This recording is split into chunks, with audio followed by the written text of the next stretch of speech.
Bismillahirrahmanirrahim. Assalamualaikum warahmatullahi wabarakatuh. Anak-anak, berjumpa kembali pada kesempatan hari ini. Kita akan membahas tentang bentuk aljabar.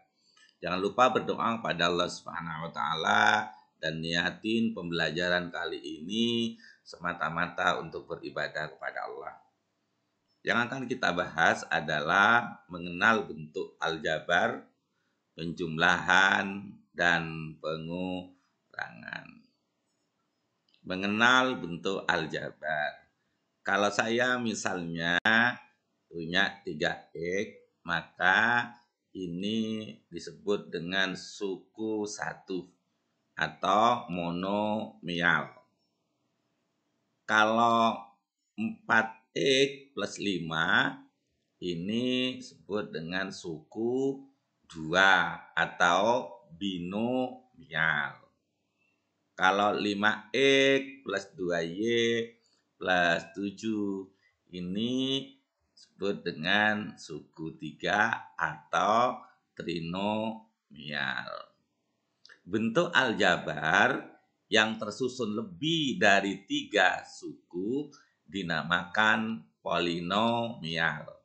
Sekali lagi, lebih dari 3 suku, berarti 4, 5, 6. Itu disebut dengan polinomial. Contohnya ini 4X plus 3Y plus 3Z plus 5. Ini ada suku 4, berarti ini disebut dengan polinomial.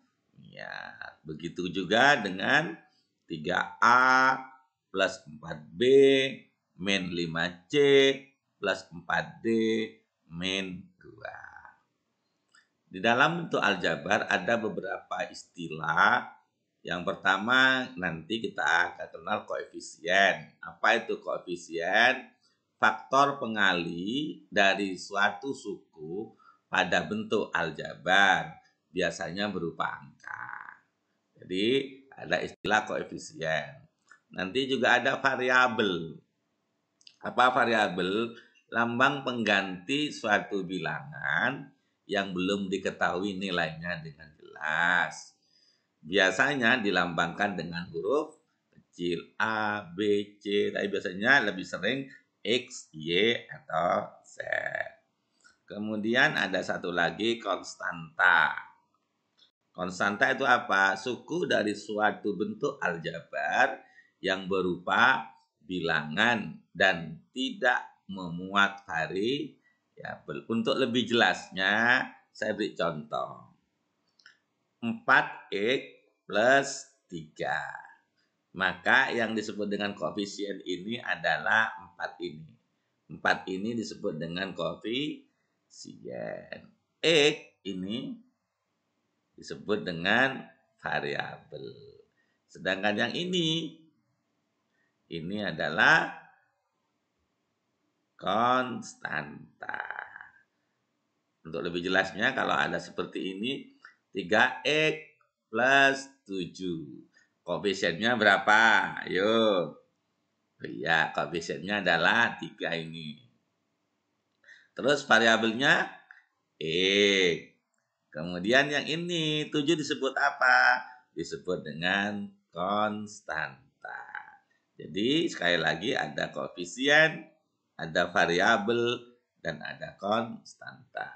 Selanjutnya kita akan masuk pada penjumlahan bentuk aljabar. Saya ambil contoh misalnya 7X plus 5Y ditambah 4X plus 6Y sama dengan berapa? Langkah yang pertama kita kelompokkan yang sejenis. Kalau di sini misalnya ini X kita kelompokkan. Berarti 7X plus 4X. Kemudian ditambah ini Y-nya kita juga kelompokkan. Berarti 5Y plus 6Y. Baru kemudian dijumlahkan. 7X plus 4X berapa? 11X. 6Y tambah 5Y berapa? 11Y. Ini contoh yang kedua. Misalnya 6X ditambah 4Y dikurangi 5 ditambah 7X min 3Y ditambah 7. Apa tadi langkah pertamanya? Kita kelompokkan. Nah, 6X tambah 7. Kemudian Y-nya kita kelompokkan. 4Y ditambah, ini ingat min. Jangan lupa ya, ini yang sering salah kadang-kadang. Kemudian min 5 ditambah 7. Baru kita jumlahkan. 6X tambah 7X berapa? 13X. 4Y ditambah min 3Y berapa? 1Y. Kalau 1Y, satunya tidak usah ditulis. Berarti langsung ditulis Y. Ini sudah ngerti. Kalau ini Y, ini mesti di sininya koefisiennya 1 sehingga tidak usah ditulis. Kemudian min 5 ditambah 7 berapa? 2. Ini anak-anak tentang penjumlahan. Sekarang kita masuk ke pengurangan. Pengurangan bentuk aljabar contohnya. 8X ditambah 8Y dikurangi 4X ditambah 2Y. Langkah pertama tadi sama. Dikelompokkan 8X dikurangi 4X. Kemudian Y-nya juga 8Y dikurangi 2Y. Kemudian baru dikurangi. 8X dikurangi 4X. 4X. 8Y dikurangi 2Y sama dengan 6Y. Contoh yang kedua, 10X ditambah 7Y ditambah 10 dikurangi 5X min 4Y min 2. Kita kelompokkan 10X dikurangi 5X. 7Y dikurangi min 4Y. Kemudian 10 dikurangi min 2. Coba ini lihat, dikurangi dengan min 4. Dikurangi min 2. Kita ubah dulu. 10X min 5X tetap ini 7X. Ini min, dari min berarti plus. Berarti 4Y plus 10. Ini min berarti plus. Berarti sama dengan 10 tambah 2. Baru kita kelompokkan. 10X kurangi 5X sama dengan 5X. 7Y ditambah 4Y sama dengan 11Y. 10 ditambah 2 sama dengan 12. Ini pengurangan.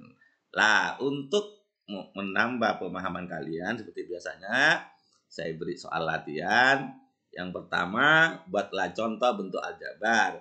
1 suku, 2 suku, 3 suku. Yang kedua, menentukan koefisien, variabel, dan konstanta. Yang nomor 3 ini penjumlahan.